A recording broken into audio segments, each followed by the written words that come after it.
Facebook.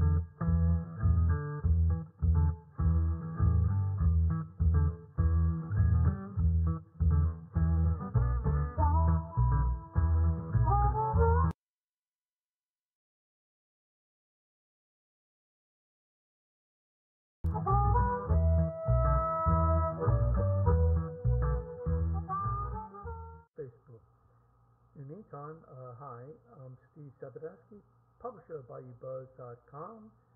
Again, it's Friday morning, a little bit after 8 o'clock, thanks to Facebook. And so I'm here with Rob Maness and Colonel Rob Maness. And so we're going to be talking, let's see, it says we have an error to your timeline. I have no idea what, but anyway. We will be talking politics and government. And good morning, Colonel Maness. How are you doing today? Hey, good morning, Steve. I'm doing great. Sorry about your technical difficulties. Yeah, actually, as you know, since you were working on this with me, it's not my technical. It's not. It's Facebook. Facebook does things without notifying people. It seems, they really have had a problem ever since that issue with their privacy. And that has really put a hit on their stock, as you know. Oh, it sure has. It sure has. And Twitter, dropped dramatically the last few weeks, especially. And Twitter also. Yeah. It's made Zuckerberg a poor man. I mean, he's only worth 80%. He's been very wealthy for a long time, so maybe his chickens are coming home to roost with all the shenanigans they play. So so he's only worth about 80% of what he was worth before. Yeah. So that's really a shame. So so we're sorry for the delay, folks. Quite frankly, let's see. I'm trying to see if we are actually live on Facebook. I'm looking for. Oh, God. And Steve, I'm showing you live on my fan page at COL Rob Maness, folks. At COL Rob Maness on Facebook Live or at Rob Maness on Twitter. Okay, that's really weird because I don't see us at all. Interesting. On mine, so let me go to yours.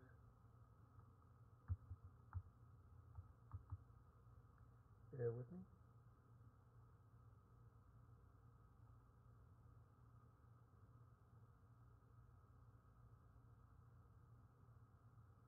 Not on your personal. Let me check out your kernel.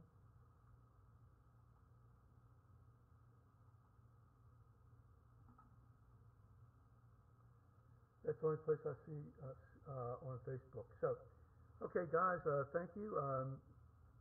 I appreciate it. Let me go ahead. So, Rob, let us talk about what's going on statewide. Any major issues as far as you're concerned right this week? I know we have elections coming up. Yeah, go ahead. Well, there's been some breaking news.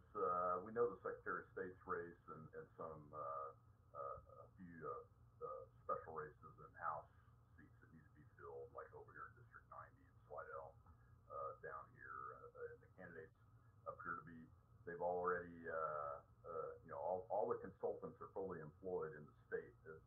Let's put it that way. I saw an article just this morning, that lays out who's working for who. Looks like every candidate that has any credibility whatsoever has credible consultants and fundraisers and folks like that.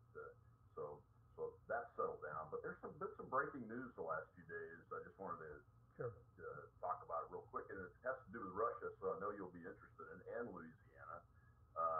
I don't normally read the Bayou Brief, but I do get their news alerts and those kind of things, especially when my name's in it.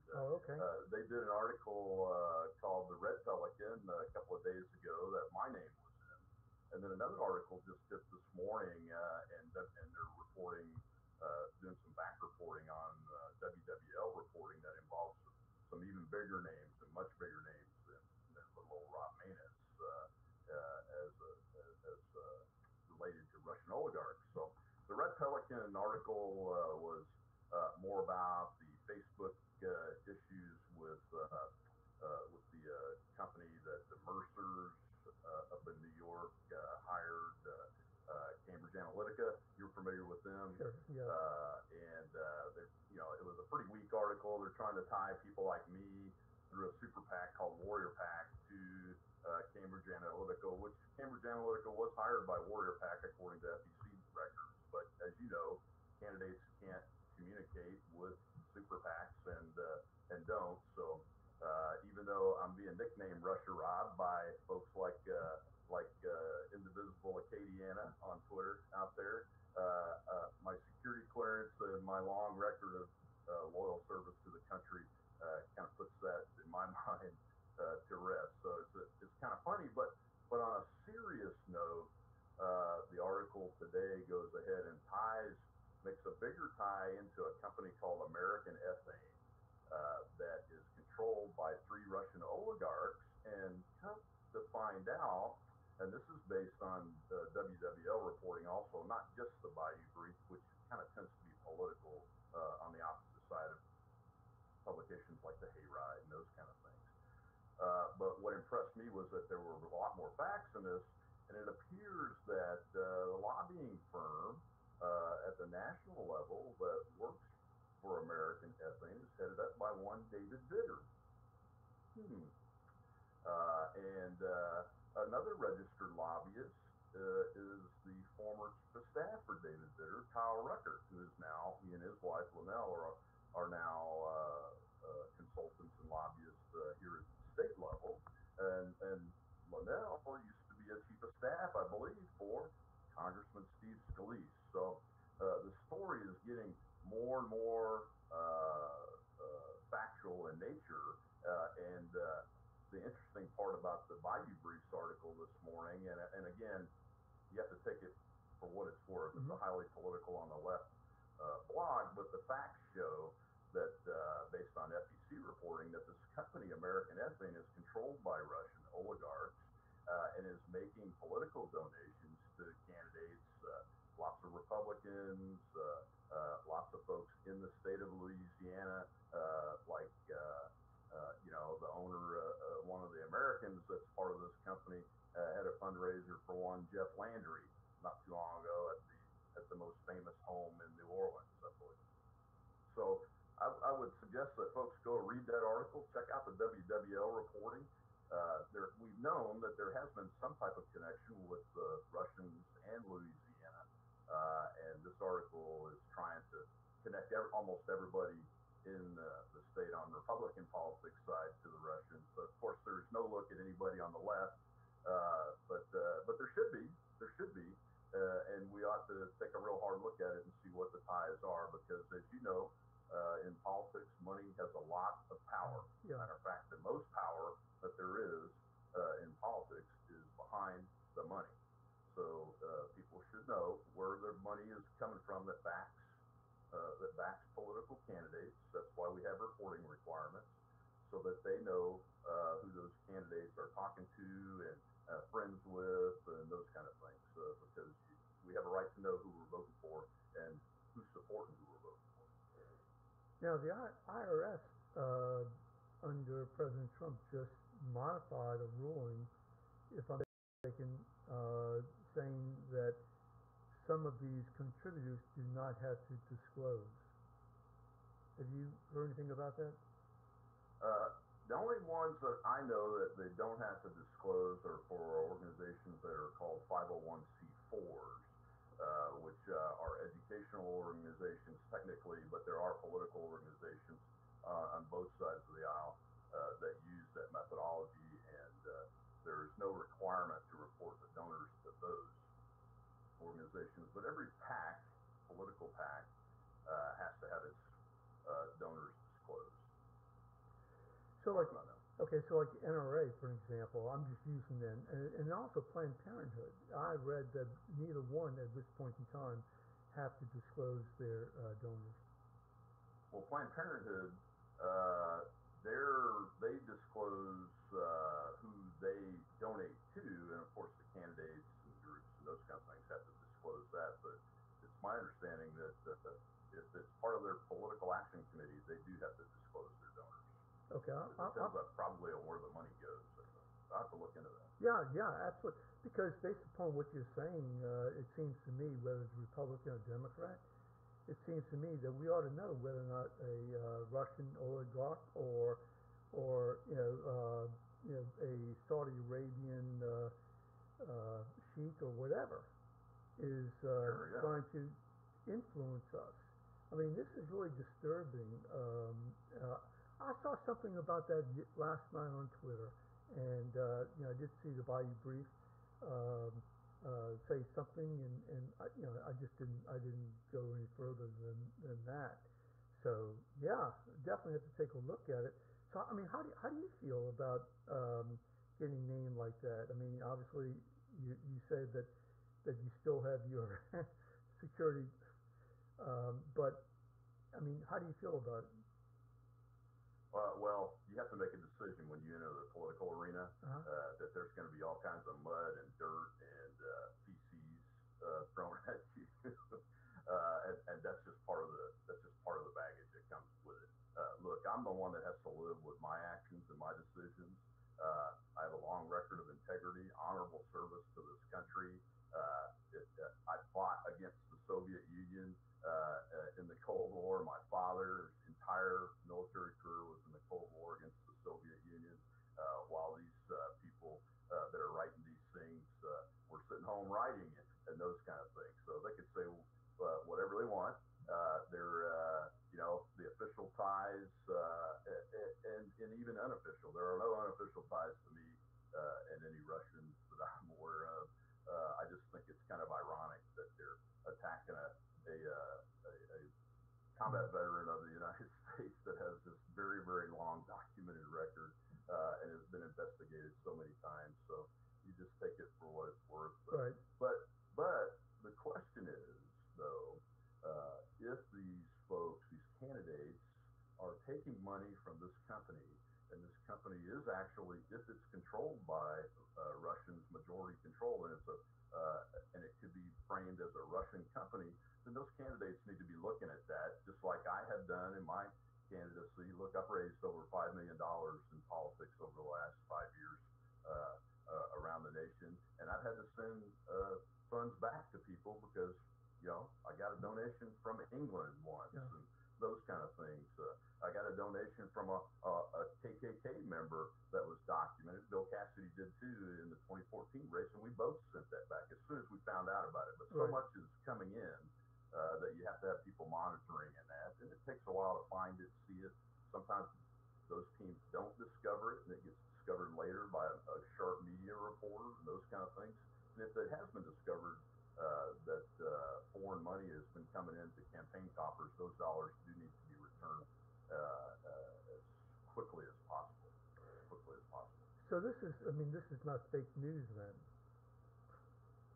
It's hard to tell. Uh-huh. As far as the WWL report and all the facts that are in today's Uh-huh. article, it's all factually documented in independent reports like the Federal Election Commission reports of candidates, lobbying reports of firms and companies that have to be publicly recorded and those kind of things. So those are all facts, and I wouldn't say that that's fake news. Now, the conjecture around it that the Russians are connected to Louisiana.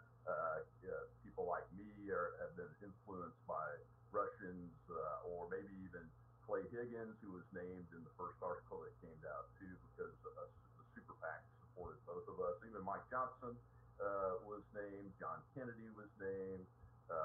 You notice they're all Republicans, so of course there's got to be some Democrat that's connected to some of these folks too. If we can find that out, we'll go back and do Mm-hmm. public record searches. I'm Sure. sure the Hayride is probably on it right now because they've seen the bias reporting that's focused only on the Republican side coming out of the Bayou Brief. Well, So yeah, go on. so the conjecture about it now that is that's questionable. But the the real thing is that look at the facts that are in those reports and go check them out yourself. They're all public record. And if they turn out to be true, and nothing that I read this morning or in the first article, as far as the facts that are in the article, turns out to not be true that I see. But again, I haven't looked up every piece of data that's in either one of those articles. Anyway, but the conjecture around it, like saying that I'm influenced by the Russians, I don't know that much about Higgins' campaign apparatus or Right. Kennedy's, but I would be very, very surprised to find out that any of those guys were connected too deeply with a Russian company. But again, the company's headquartered over in Houston, so it's filed as an American company, so it may actually be illegal donations. So, once again, explain the Vitter Rucker connection. And apparently, American Ethane, which is this company that's identified, is their DC lobby group is led by David Vitter, and Mr. Rucker is a registered lobbyist for the company.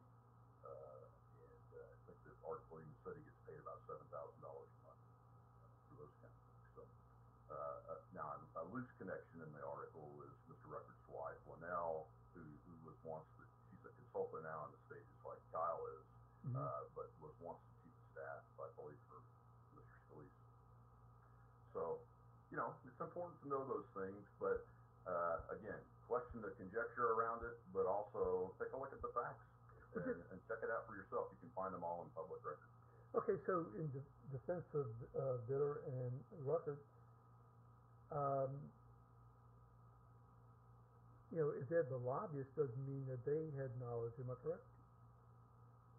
Well, that's true. That's true. I mean, it's as long as everything is registered and filed properly, I can't see where there'd be an issue with that.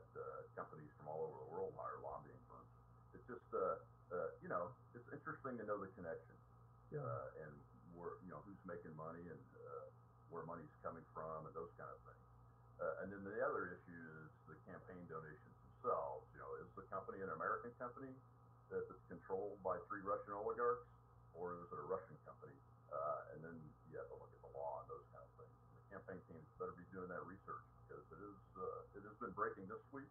And as I said, the WWL picked up some of it and did some reporting, I think, yesterday, according to the Bayou Brief article. So it's very interesting. Let me say this. I mean, yeah, there could be Democrats and there could be a lot of Democrats. I mean, we just Oh, don't yeah. know, and we'll just have to wait and see.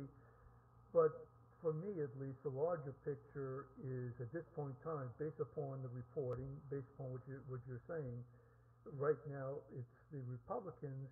And one of the things that I really have been concerned about is the Republican connection. And the thing is that, like last night, our president is calling it a hoax. And now I know that one could say, well, he wasn't really referring to the Russian being involved in our election, but he didn't disclaim, he didn't disclose, he didn't, and calling it a hoax the same day that his own national security team goes out there and says, hey, look, this is a real issue. I mean, I'm sorry, it's insane. It's insane. Steve, did you read the same tweet I did? Because what caught my eye with his tweet was that this time he did state campaign collusion, and in all caps, as a hoax, and didn't say that Russian meddling in the elections was a hoax. So that's the tweet I read, and it caught my eye because that's the first time that I remember that he's ever done that Okay, so in a tweet. Because he's got it's in his own interest to align with his policies, to put his words to align with his right, policies. yeah, That's what folks like you have been very frustrated with. yeah, absolutely. And folks, very ardent Trump supporters have been giving him a pass on that. And as I've said all along, the policies are very, very good. If you don't follow this guy, you should follow a guy named James Carafano on Twitter. He is a foreign policy, national security expert, especially in Soviet policy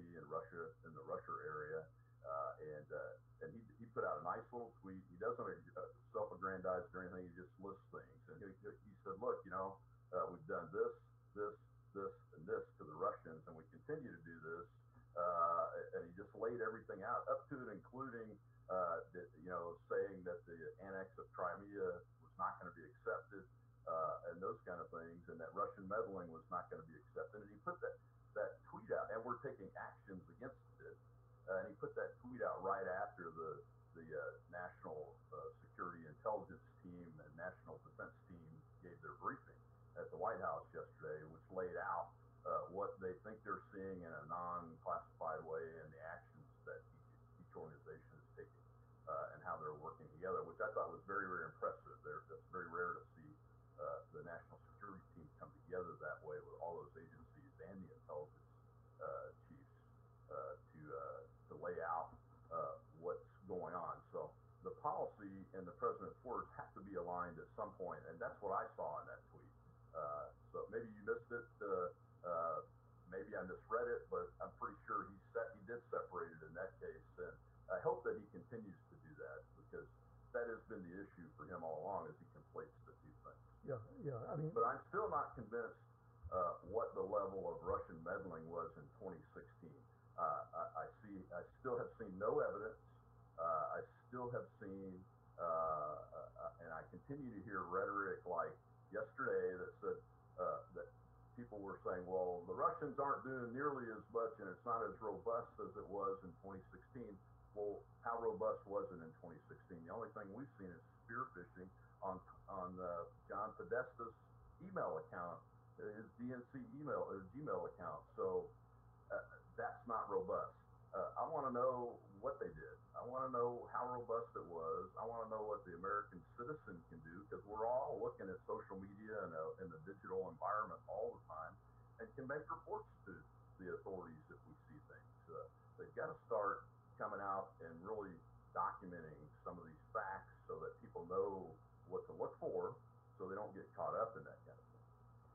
so I'm actually on Donald Trump's Twitter page right now. I'm trying to find the tweet that you're talking about. I did not see it, and right now I still don't see it. To be honest with you, so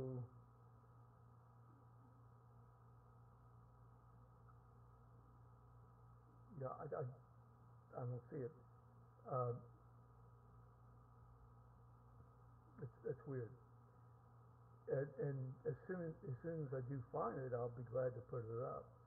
Um, so yeah, look. I have no problem with his saying if it's his opinion, whether it's um, justified or not.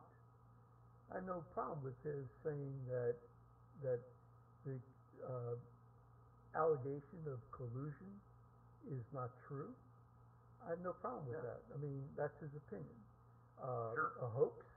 I don't think I'd call it a hoax personally, because there is, at this point in time, there are too many unanswered questions, and mostly because we just don't know what in the world uh, they have. I mean, we just don't know what Bob Mueller has. And so it's very difficult for me, this is what I said before, it's very difficult for me to say that it's a hoax or it's not a hoax, that it's true or it's not true. You know, we just don't have the information yet. Well, here's what Mr. Carafano put out. I'll just read you this list. This tweet is on my likes and mentions. First, the administration acknowledged the Russian election interference and pledged all-out effort to combat it. That's what that briefing was about yesterday. Sure. They've reaffirmed NATO Article 5. They've committed support to Georgia and Ukraine, including to the Ukraine kinetic weapons or real weapons to help in their fight against Russia. They've rejected the Russian claim to Crimea. There's no compromise on arms control. Remember, Mr. Obama really compromised on arms control, and I know that for a fact because I was in the nuclear weapons system at the time, having to deal with his compromises. And there's no compromise on Syria. So he's asking, just, hey, what's the problem again? The problem is the president needs to get his rhetoric in line with his policies, the policies that he is directing. And I don't fault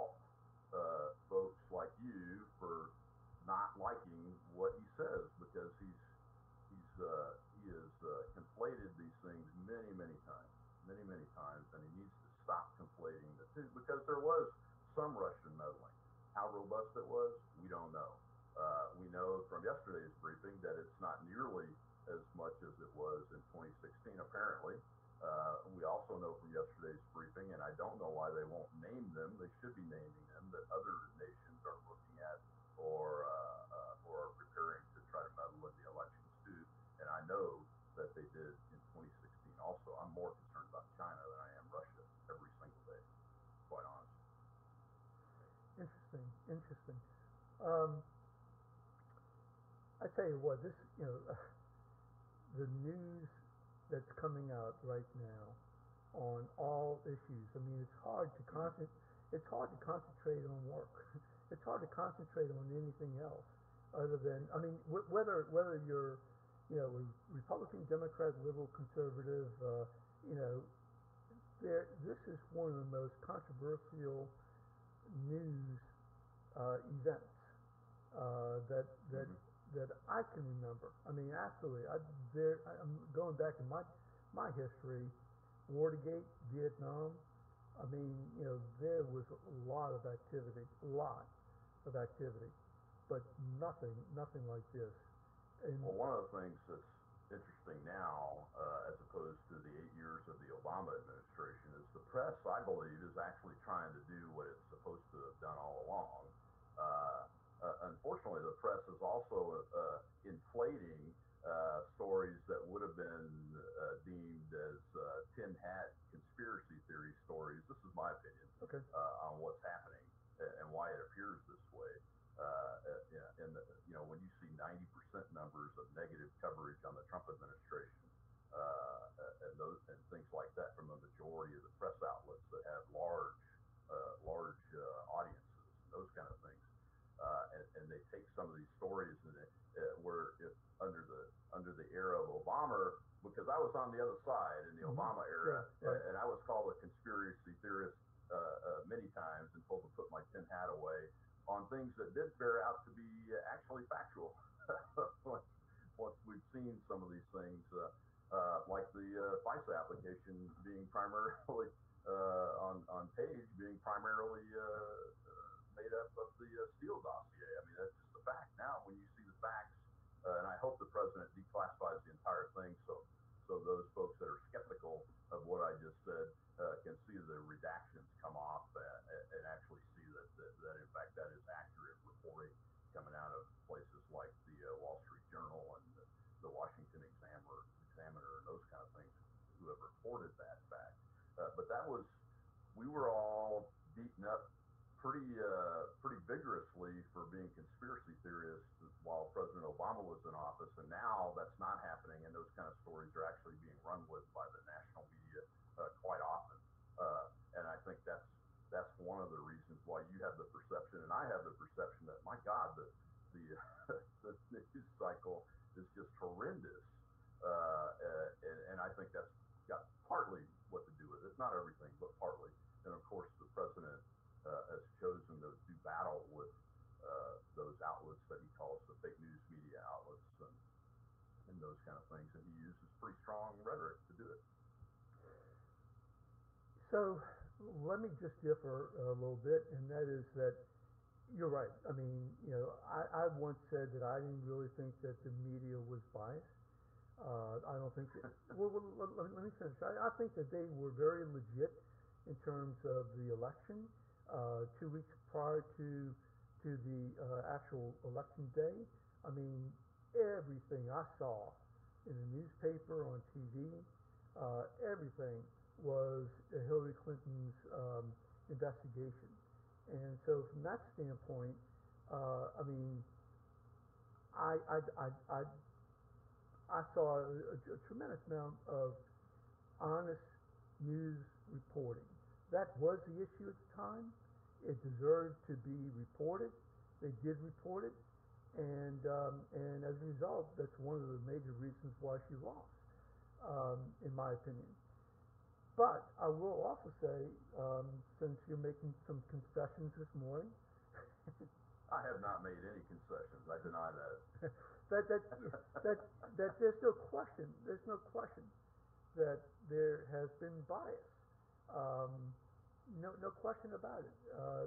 Yeah. But this is where I differ. Take yesterday.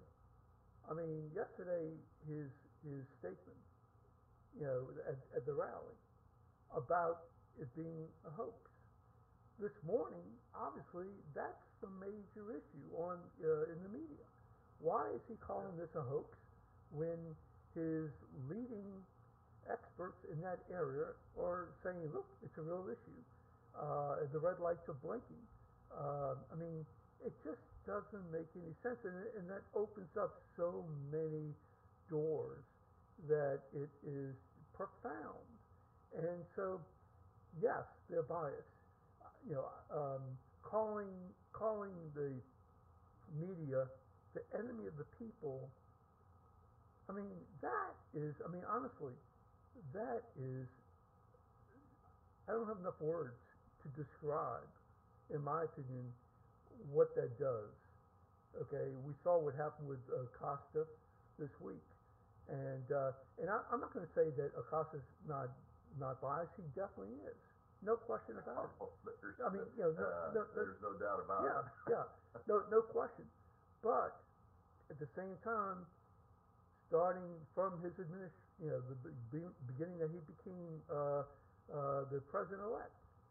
I mean, there have been so many stories out there that causes us in the media to have to go and probe, and it's just it's a very sad situation that so many institutions, the Republican Party now, with as you say that these Russian connections, maybe the Democratic Party with the Russian connections, maybe the Democratic parties with the socialist connections, which really concern me.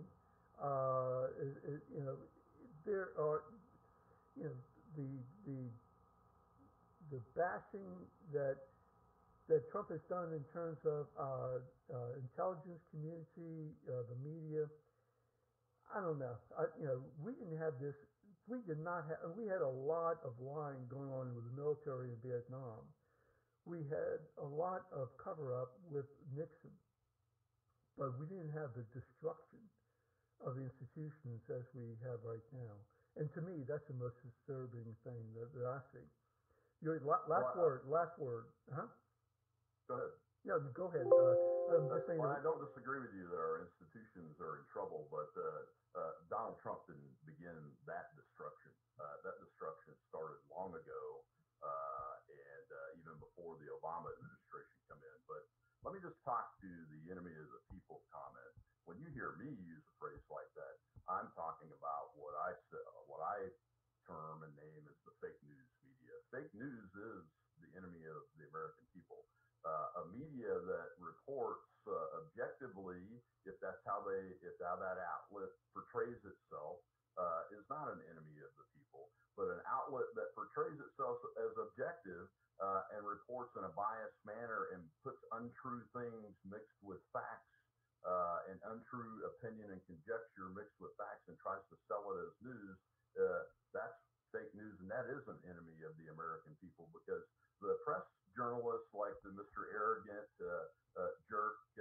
I can't think of the adjectives to use to describe the man any further than that without going into profanity, and I'm not going to do that. But Mr. Acosta is a prime example of that. And the the media created Donald Trump. Mm-hmm. Donald Trump didn't create that media. This media spent 8 years soft pedaling on Barack Obama. I don't recall seeing one hard question asked of the man, even when Bill O'Reilly, the vaunted Bill O'Reilly, supposedly this conservative, hardcore journalist that doesn't give anybody a break, interviewed the guy, gave him a break. So I haven't seen any of that. I never saw the hard questions asked of the press secretary like we've seen in this administration. And I'll just remind everybody: this administration did not create this media and did not create the situation that the American people don't trust most of the media in the United States of America. The media created it. I'm not going to defend Donald Trump for the words he uses, but I will say that the fake news media is the enemy of the American people because they're not doing their job. They're supposed to be the gatekeepers. Okay, so They're supposed to be the gatekeepers. yeah, sure. And when you have a Uh-huh. guy like Acosta aggrandizing, self-aggrandizing in the White House press room, like he did yesterday, to try to get Sarah Huckabee Sanders to say what he wanted her to say, and she's never going to say that. She's been personally attacked so many times. I was very impressed that she was able to go down a list without actually getting angry at him. The American people didn't create it. Donald Trump didn't create it. The press created it, and Mr. Acosta is a prime example of that type of press. And they gave Mr. Barack Obama a complete pass for 8 years, and that is part of what created this mistrust of the American media. So let me open the door for a sec. I mean, you opened the door, so let me just step in for a second. I was going to read I'm some of, good at that. yeah, I was going to read some of the comments. So you agree with me then that Fox News is fake news, assuming based on your criteria. Say that again. So you agree with me that based upon your criterion that criteria that Fox News is fake news. You do agree with me then? When I watch Shepard Smith Okay. during the day, and he's supposed to be a hard news program, and I see him interject his left wing commentary and opinions into news reporting. Absolutely, that's fake news. Okay, and the rest of the content on Fox News, including the morning show, Fox and Friends, that's not uh, based upon what your own Now definition. that's opinion based programming. So Okay, so I'm talking about the hard news shows where it's supposed to be hard news, and they're interjecting opinion. And you see that on Fox News also. okay, Absolutely. okay, so really, what you're saying that But I have no loyalty to Fox News. so all the primetime shows, then you're saying are not fake news, whether It it's depends Fox on or how they're CNN. selling themselves. But It Fox depends News on is how they're selling themselves. If it's like a Hannity, he's an opinion guy. I mean, always been straight up about it. He's biased towards President Trump. Have you noticed that? no, I noticed that. No, you know, so as long as you know that going in, that's fine. But Jim Acosta is selling himself as a journalist, and those that sell themselves as journalists are supposed to, when they're reporting news, that's about news. That press conference is about news. It's not about opinions. Okay, and you put a 90% opposition reporting on the news every single day, day in and day out for more than 2 years now. I mm-hmm. mean, even during the transition and before that, it was like that. But Then you're obviously, and you can't defeat the guy's numbers. He's at 50% approval rating, by the way. Then the American people aren't going to trust you. And what you saw at the rally in Florida, that Acosta was so, I think he was crying on television. Look, it's like politics. I had to accept, and I tell my wife this all the time because she's mad that they called me Russia Rob at Indivisible Arcadia. I said, well, it's just politics, and it's the same thing. If you're going to go into journalism, you got to be willing to take the heat. mm-hmm. And Acosta has built this persona around him, which will make money for him someday if it's not already. And he's intentionally done it. You can tell. But he reaped what he's sowing the other day at that Florida rally. And I'm not going to say that those people were wrong or whatever. I wasn't even there. But I will tell you that he's wrong because he's passing himself off as a reporter and he editorializes and opinionates all the time, like Shepard Smith does. I've seen him do in their news reporting on Fox News. So it happens everywhere. Okay, so it happens everywhere. I mean, I definitely agree that it will become very divisive. We are no longer the NBC, ABC, CBS networks being Yeah. providing basically all our TV information in terms of news. We have all these millions of sources right now, many of them totally fake, as we're finding out. But my disagreement is just that I really believe that unfortunately we do have we do have a president who has opened doors so wide open that a hurricane can go through without hitting things.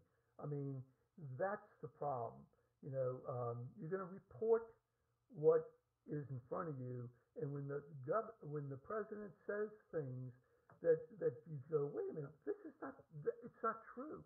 It's not true. What you're saying is not true. Then you have the 90%. So let me go read these posts. Okay, Lynn Matthews, thanks again. Even Fox is biased. Lynn Matthews also says even Ben Rhodes claimed the media was an echo chamber. Look, I agree. Media is an echo chamber. No question about it on both sides. Connie Zimmerman, thus enemies of the people. Connie Zimmerman also says the media is certainly not working to safeguard our liberty since they actively promote Marxism. And I guess you can also say that I don't know. I don't know if they actively promote Marxism. I think there are areas of the Democratic Party that are promoting socialism, and that I think is really disturbing. And sure, there are members of the media I think that are aligned with those candidates, and I find that to be really disturbing. Just like I find it disturbing that there are now maybe some Russian interlopers into our elections, and here in Louisiana too. So listen, Rob, thank you so much. I really appreciate it. I'm sorry that we got such a late start. We can blame Facebook for that. Uh, thank you. And I definitely will put this up about your reaction. I think that's very timely, and I definitely will put that up and try to get as much of the transcript as possible. So, listen, thank you again, and just to make an announcement, we are looking at trying to do this for a half hour, maybe in the afternoons, twice a week, and so we're looking at that right now. So, Rob, how about if you just hold on for a second, and I'm gonna hit some buttons, and if I can see where this thing is, okay.